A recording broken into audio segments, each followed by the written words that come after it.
Department of Homeland Security was established in the aftermath of 9/11, one of the darkest days in our nation's history. That resulted in the death of nearly 3,000 Americans. The mission of the Department of Homeland Security at that time was just as critical as it is today. We protect our American people, we prevent acts of terrorism, and we defend our homeland. Every action that the Department of Homeland Security takes is guided by that mission and by that responsibility.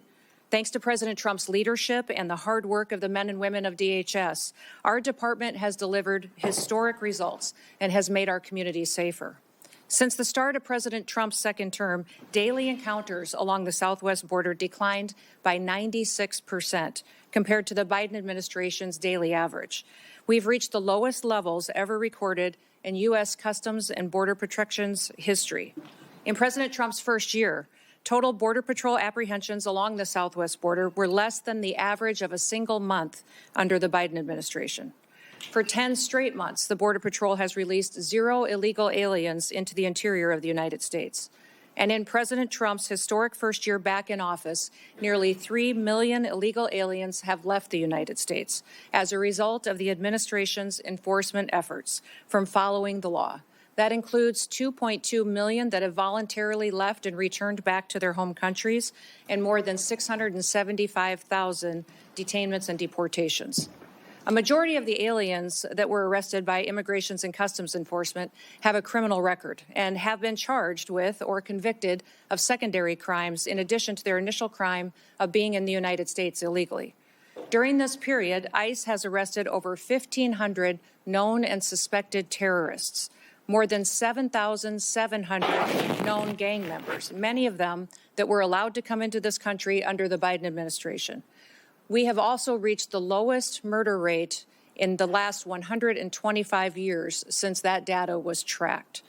Under President Biden, more than 450,000 unaccompanied alien children went missing or were lost due to the dangerous open border policies that were embraced.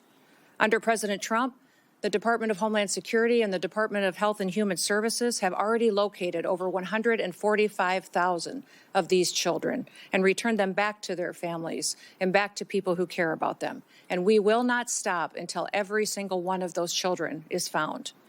Fentanyl trafficking at the southern border is down. It's been cut by over 56% because of that secure border and the enforcement actions that have been taken there. And that's compared to the same period of time in 2024. The Coast Guard has seized enough cocaine the past year to prevent quantities capable of killing more than 193 million Americans, and it's kept them off of our streets. In fact, total interdiction efforts under the Trump administration have prevented 1.7 billion lethal doses of drugs from killing our next generation of Americans. These results reflect the fact that we are enforcing the laws that Congress has passed. I want to address the dangerous environment that our ICE officers face on the streets today.